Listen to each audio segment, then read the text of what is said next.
It's basketball season, everyone. A couple top 15 matchups over the weekend, both in men's and women's basketball. Austin, we got the entire breakdown for you coming up. I will also be taking on Sam Reis in the juicer. I'm fired up. I'm getting competitive, Jordan. I better win. Who knows? Competitive juices are flowing? They are. And we will also be talking about some teams on the bubble, some prominent teams. North Carolina gonna miss the tournament? Who knows? Of course, we got our final words and our plays of the week. All that and more coming up on No Pulp right now. The stage has been on fire this year. Missouri is one of the most fraudulent teams in college basketball. And it was proved They're not going to fire him. He's the best player in program history. Side to Lawrence for the win. Yes, he got it. She is the Shohei Ohtani of college softball. This is a team that's potentially going to be a top 10 team in the country. How you feeling? I'm excited to win the juicer. LSU has captured its very first national championship.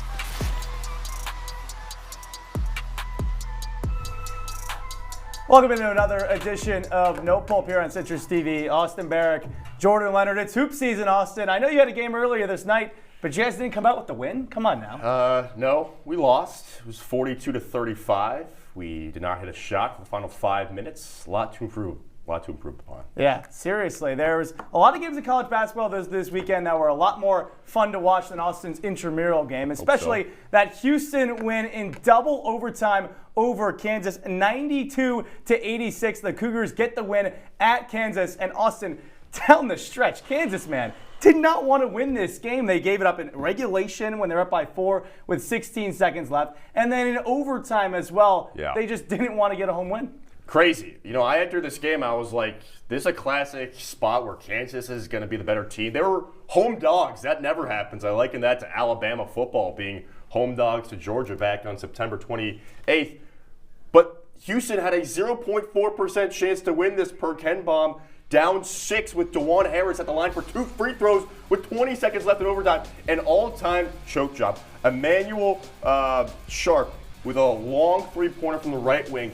He came up big down the stretch as well. They get the steal on the inbounds pass, and they hit the three as well. I mean, this is all good Kansas. They played well enough to win, obviously, but Houston has some dogs. They've always had some dogs under Kelvin Sampson. And unbelievable tournaments. It was surrender Cobras galore at the Fog. They were stunned. I blame Bill Self for this loss because that absolute horrible end of regulation. They have 2 timeouts left. Your players got to know that. You got to tell them as a coach, get called for the 5 seconds. And then the turnovers on the inbounds in overtime was even more egregious. Yep. He called timeouts, and you still can't get the ball inbounds in overtime to win the game. This is a game Kansas playing at home. The Big 12 is a hard conference. You've got to get wins at home, especially against Houston when they were the best team in the Big 12 coming in. Kansas now with 3 Big 12 losses really hurts their tournament chances. You know, I still think Iowa State's the best team in the Big 12. Houston definitely has, some merit to be that best team. I don't think either of these teams are national title contenders,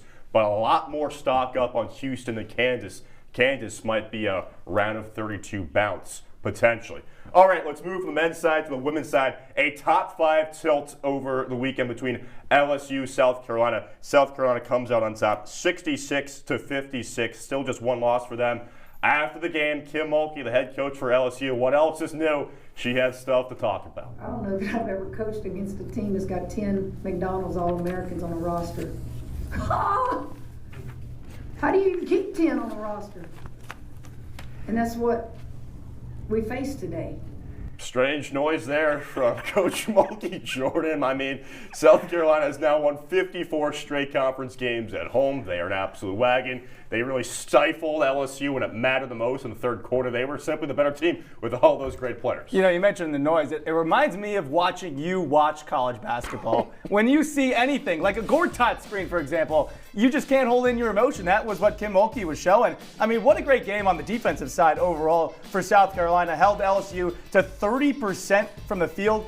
The LSU had 28 offensive rebounds, and it only resulted in 22 second chance points. South Carolina really proved, even though they're number 2 in the country, they lost to the number 1 team, UCLA, earlier this year. They are still one of the teams, if not the team, to beat in women's college basketball because they got Dawn Staley, they got all those All-Americans that Coach Mulkey said, and they got veteran experience. It doesn't really matter to them that they don't have a top dog on a night-in, night-out basis. 17 straight wins over LSU, though. 69 straight wins at home, tied with Tennessee for the longest streak in SEC history back when Tennessee was rolling back in the day. I like that they had that one loss to UCLA earlier. They have now rattled off 13 straight. This is an East Coast versus West Coast showdown. I really hope that UCLA and South Carolina clash later on because these two teams are clearly the two best in the sport right now. Yeah, LSU's first loss, but they only have 2 ranked wins on the season. Now we go back to men's basketball. Number 1 Auburn taking on number 6 Tennessee. Auburn gets the victory 53-51 at home. And really, this game came down to the final couple minutes. The Tigers, Austin, were down 4 with 1:45 left. Score the final 6 to 7 points to come out with that victory. This was an awesome game, not particularly offensively. An absolute rock fight, which is why I don't love these two teams long-term for national title purposes, but what an atmosphere. You don't like Auburn? No, I actually don't think that they can win it all. We'll get to that maybe later on down the road. They have 11 quad 1 wins. Sure, I get that. I understand that. But this team needed to win this game. Janai Broome comes back. He was not 100%. I gain a lot of respect for him playing on kind of a bum ankle. He gutted a big offensive rebound down the stretch as well. Tennessee also showed me some positives here. Remember, just a couple weeks ago, they went down to Gainesville and put up like 30 points the whole game, got 30-piece down there. So a much better response for them. Chad Lanier hit 1 shot. He's not as good as he was to start the season. But man, this Auburn team is really tough to beat at home, really tough to beat overall. I like a lot of their pieces, Jordan. I really do. Pettiford's legit. But I just don't think they're the best team in the country. Austin, they have 6 different players that score in double figures. They have 11 quad 1 wins on the season. The next closest is Oregon, believe it or not, with 8. They have a couple of quad 2 losses, though. Auburn is easily the best team in the country. Bruce Pearl has shown it. They played one of the hardest non-conference schedules in the country. They played Houston, Iowa State. They lost to Duke on the road. This team is battle-tested. They're going to keep going through the SEC where they still have to play Ole Miss twice, Vandy, Florida, Bama twice. Sure. The SEC is an absolute rock fight. Auburn has proven game in, game out that they can get it done in the best conference. Don't get me wrong. They are a really, really good team. I think that they are a Final Four team. They have a lot of good pieces. Bruce Pearl, though, with a top 4 seed, not somebody I trust. Something to monitor. Wow, you're out on Bruce Pearl. I Always hate to see that, Austin. Well, we got a tall king right here. We got a short king coming on in the juicer in a second. Sam Reis taking on Austin Barach in the juicer right after the break.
Welcome back into No Pulp, everyone. It's juicer time. We got Austin Barach Sam, Reis, I'm Jordan, Leonard, and Sam. You heard it a little bit earlier. Austin lost in his intramural game earlier. What do you think of his mindset after that loss? He's all rattled. He was pushing back the show. He's in his own head. Let's go. Austin, you got a quick response? That's all false. Well, Very we'll see quiet who over can there. get the win. Short King, as I said, Tall King going up against each other. We got a couple basketball questions for you. We'll start out with Austin going first. Biggest upset of the week in men's basketball, Austin? Yeah, we're going to Ohio State over Purdue in West Lafayette. They came in as 9.5-point dogs, one of the biggest underdogs of the entire week. And Ohio State was on a losing streak entering this game. Nobody thought that they could win. Remember, Mackey is one of the hardest places to play. Ohio State on a 3-game losing skid just lost to Indiana, who has had all sorts of problems this year. They were down by 16 points in this game. Not just 9.5-point dogs, but down 16 points. They get a career night from one of their guys. And look, Purdue, after this game, 30-pieced a really good Michigan team. This is a Purdue team that was number 11 in the country entering this one. A 15-0 run for the Buckeyes to close it out. Really fantastic stuff. They really stunned the folks in Mackey Arena. All right, Purdue number 11 in the country. Not great for their standards. Oregon, a team that's number 15 in the country. And sure, Ohio State having a little bit of a down year, Austin. But know who's worse than them? That would be the Minnesota Gophers. And this is an easy pick for me in terms of the biggest upset. And it's Minnesota getting the job done against Oregon and pulling off quite the upset. Jordan so adequately mentioned just minutes ago in the last segment, Oregon, second most quad one wins out of any college basketball team with 8 on the season. This was a team playing with swagger, a 16-3 record coming in. The SEC is loaded, right? Well, Oregon beat Alabama and Texas A&M before this matchup. And Oregon and Purdue, by the way, at the same level, more or less. Minnesota, a worse team than Ohio State, a team that lost to the likes of North Texas, Wichita State, Wake Forest. They nearly lost to Yale. I can keep going on. A near 500 record for the Gophers, too, and they beat the Ducks. Easily the biggest upset of the Only a weekend. No doubt dog. about it. Well, it's a great job bringing up one of my stats from the previous segment of the show, Sam. I really do appreciate that. But Absolutely. Minnesota beat Michigan at home earlier this season. Ohio State won on the road. Point goes to Austin in round number 1. Second question we got for you. We'll go back to Austin first here. Best individual performance of the week in women's basketball, Austin. Going Lauren Betts for the best team in the country, the UCLA Bruins, over then number 25 Baylor. Jordan, this game was played in your favorite state, New Jersey, the Prudential Center, Newark, New Jersey, for this special game last Monday. The stat line for Lauren Betts reads as follows: 24 points, 9 rebounds, and 9 blocks. 9 blocks. That is some Victor Wembanyama type of numbers right there. A school record, 9 blocks. A career best, 9 blocks. She was all over the place against Baylor. The Bears shot under 30% from the field thanks to her. The entire rest of the Bruins team, 0 blocks. She had 9. Tremendous stuff for Lauren Betts. So let me get this straight, Austin. Lauren Betts plays for UCLA. What are they ranked in the country again? They're number 1. Number 1. All right, it's pretty easy best to have performance that type of of the performance when you play for the best team in the country and have great talent surrounding you. But how about Izzy Higginbottom of Arkansas putting up an unreal performance against Kentucky? She's on an Arkansas team that sucks, and she's putting up some of the best numbers in the entire country. She scored 32 points against UK. That's nearly half of the team's points. They ended up only scoring 69. This is way more of an impressive performance because she basically carries the entire team and does it all herself and doesn't have the luxury that Lauren Betts has with all of that talent around her. This is an easy choice. Come on. You know, that might be one of the better names in college basketball, I'm not going to lie. Higginbottom, that's great. Love the New Jersey reference. However, 32 points, almost half of the team's points. Point goes to Sam. 2 points, that is. Reis up 2-1 on Barach. Entering the third question, the most competitive Power 5 conference in college basketball. Sam, what you got? Oh, this one's easy too. It's the MAC with 2 A's, the Metro Atlantic Athletic Conference on the men's side. And the reason I say that is because this conference is insanity. You got 3 teams at the top tied with an 8-1 record. That includes Marist, a team who hasn't made the NCAA tournament since the 1980s. That includes Quinnipiac and Merrimack, 2 teams that have never made the NCAA tournament. Oh, by the way, it's Merrimack's first season in the MAC. North This is Andover. impressive stuff. Shout out North Andover and the great state of Massachusetts. And then by the way, there's a 5-way tie with teams at 4 and 5 in that conference. It is below as 500. competitive as it gets. Below but 500. 3 teams at Austin. 8-1 that have basically never made March Madness. Okay. Sam. Austin, It's what's an your easy choice. The Big Mac just sucks, so I'm going to go with the best non-Power 5 team in the country, the WCC in men's basketball. And guess what, folks? It's not just Gonzaga. It is well beyond Gonzaga. That's what makes this a very competitive conference. You still got the Zags, who are the elite of the conference. They've only lost a few times, top 15 in Ken Palm. St. Mary's, 18-3 record. You got Oregon State and Washington State. The new wrinkle this year, the 2 teams left out of the new Big Ten from the Pac-12. They are some really good teams. Oregon State just beat Gonzaga. Santa Clara, 14-8, also just beat Gonzaga in Spokane. San Francisco was 17-6. LMU is coming on strong. They've won 3 straight. This conference is 6-7 deep. Really good conference. Oh, come on. Appreciate the answer, Austin. And, you know, it's really tough. There's a lot of teams at the top. 3 teams, that is, like you said, Mac. But you got Austin at WCC. What? The top 2 are Gonzaga and St. Mary's, more like it top always to bottom. is. The WCC. That's a terrible I'm a choice. Taco Conference is Bell bad. guy, not That's a Big not. Mac guy at McDonald's. WCC You've wins. gotta be Austin kidding me. wins the juicer. That's ridiculous. Fine. Congratulations, Mr. Barach. First same win. top Let's 2 check out the teams as always. standings. Only a couple shows into the No Pulp season. We got Hudson Ridley getting the win over Ian Nicholas last week. And now we got Austin Barach getting the win 1-0. Austin, you're on the top of the standings so far. You know, it's different to be at the top of something. That's different than height.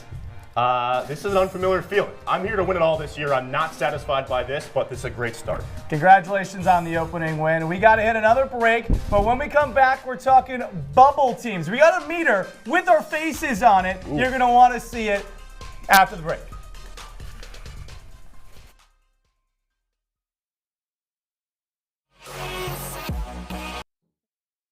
My house.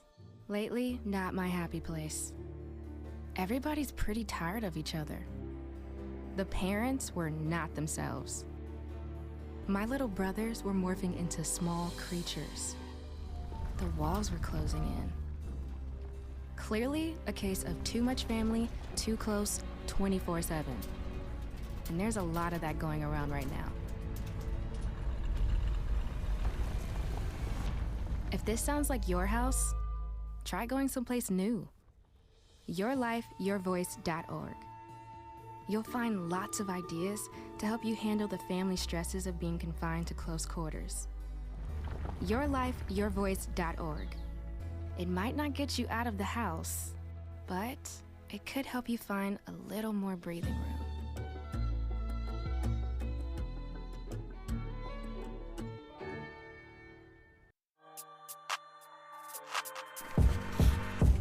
Welcome back, folks, to No Pulp. Jordan Leonard, Austin Barach. I'm feeling nicey. Your first win of the That night. Win. It's unbelievable, folks. The universe finds its level. But we're here. We got a confidence meter for some prestigious college basketball teams wading in some strange waters right now.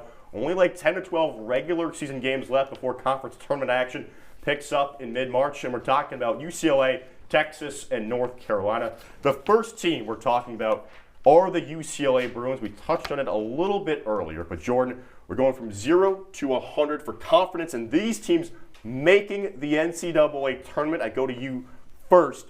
UCLA, where do you have them right now? Yeah, I like this Bruins squad. Right now, they're in the NCAA tournament as an 8 seed, according to Joe Lenardi. We've got a beautiful picture with my face on it, nice. letting you know 85%. They're 33rd in the net. They've really went through the hardest part of their schedule already. They're 4-4 in quad 1 games. They have 8 more quad 1 chances. That's really the big difference when you look at the SEC and the Big Ten. Almost every game in both those conferences are quad 1 games. UCLA, plenty of chances to make up and add quad 1 games, wins. They have no quad 3 or 4 losses. Also, 16th in defensive efficiency on Ken Palm. Austin. Yeah. Defense travels. Mick Cronin, always an intense defensive coach. And that's part of the reason why I have them at 90%, just beyond, that's an old NCC News photo right there from me.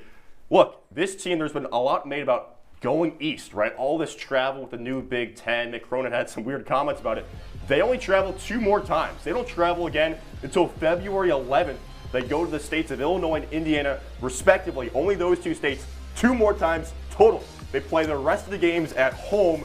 They're 10-1 at home. They had a really nice win the other week over Wisconsin, which you see right there. They had a 4-game losing streak. You thought the world was crumbling, but they've responded with 3 straight wins. Those are their best wins right there. That win over Gonzaga means something in the non-con. Mick Cronin has turned this thing around. He's a coach that I trust. I like UCLA to get into the tournament. Let's now go to a team that's in a really dicey spot, and that is the Longhorns of Texas. I know they just had a 22-point comeback. I was watching it against A&M at the Moody Center this weekend. But Jordan, this is a team that might be on the wrong side of the bubble right now. I agree, Austin. I know you were very hook 'em horns a couple of years ago. What do you think first? I went first one. What do you think? I believe this is a true 50-50 situation right here. I think that the schedule presents a lot of opportunities, like you said with the SEC. Right, there we are. Yeah, Bevo right above you. 50, hook 'em right there. But I don't think that this is a top half SEC team. I think this is a slightly below 50% SEC team. Trey Johnson, their awesome freshman, he has to do too much for them. He was carrying them in that comeback, and I know he wasn't the one who hit the shot Tremont Mark did at the end, but Johnson led them to have a freshman that burden on them. I don't think that travels. It hasn't so far. They got 2 big games coming up at home, Kentucky and Alabama. They'll need to win one of those, but they're going to lose a lot of these road games. This one's really hard to pick just because you mentioned the schedule. They're the last team in right now, according to Joe Lenardi of ESPN. I got a little bit higher than you, Austin. I got it at 66%. Oh, wow. Just a little bit closer to that green part, and it's because of how many opportunities they have coming up, and they're getting hot at the right time. They've won 3 of their last 4 games, and that's really what it comes down to, getting hot late in the season. They have 2 wins over number 22 Mizzou and number 13 Texas A&M after losing to Auburn and Tennessee. You can chalk those up to just being good teams, Auburn and Tennessee, that is. 5 of their last 11 games are against ranked opponents. Here's the problem, and this is where maybe it goes back towards 50-50 with you. You cannot lose any of those ranked games, really, if you look at it. Yes, they're quad 1 and 2 games, but you've got to get those quality wins without dropping any games you probably should win when you're that last team in right now. Right, another wrinkle. They beat Oklahoma in Norman. They host Oklahoma to end the regular season. I don't know if they're really going to sweep a team that has some legit players and a good head coach in Porter Moser. Let's go to the final team, probably the most polarizing team, the Tar Heels of North Carolina. Jordan, I struggle with this because college basketball is better when North Carolina is good. They had high expectations, but they are not a good basketball team. What is your confidence level in them? It's low, Austin. It's 35%. I was shocked when I was looking at the bracketology again today. You see back into the little orange-ish area.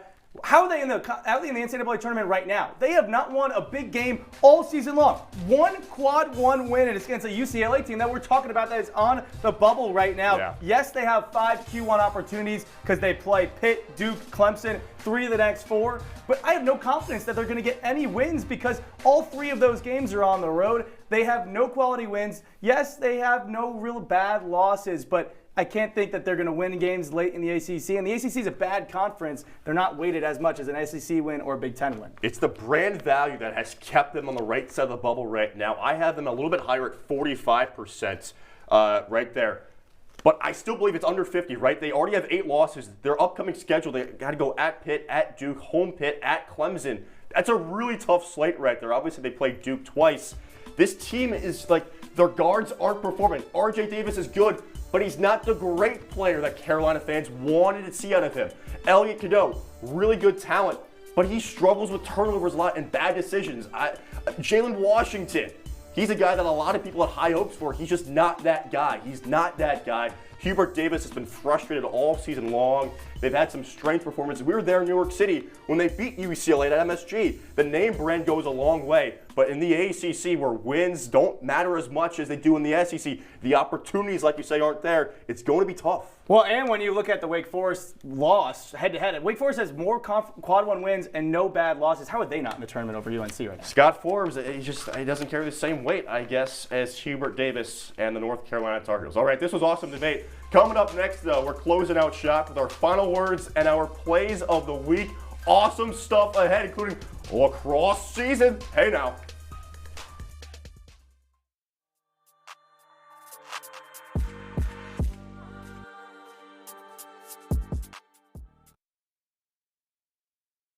I see you mobbing over her. Let's go. Let's mob. Let's crawl. Let's crawl. Let's crawl. Hey, yo, we mobbing. Come on, girl. Let's crawl. Hey, yo, let's crawl. Hey, yo, let's crawl. Hey, let's crawl. Hey, yo, let's crawl.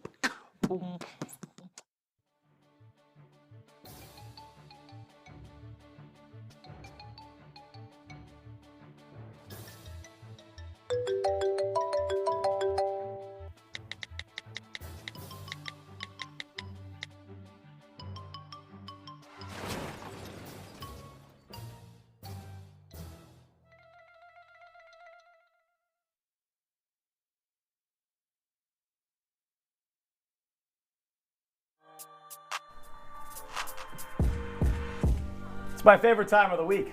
Plays of the Week edition on No Pulp. I'll get you started, and it's Te-Hina Paopao. Great point guard for South Carolina. We talked about her earlier in the show. This is like me when I'm playing with Austin on the court. I'm the point guard. Austin's going up for a lob dunk. This time, though, Te-Hina Paopao, look at this. We're going to put it in slow-mo. Once she does the ball fake, that was nutso. Then you got someone in the corner behind the head. I mean, holy cow. The color analyst on the broadcast, like, how did she even see her? I don't even know. Put those goggles up, Te-Hina Paopao. The best assist you'll see probably all season long.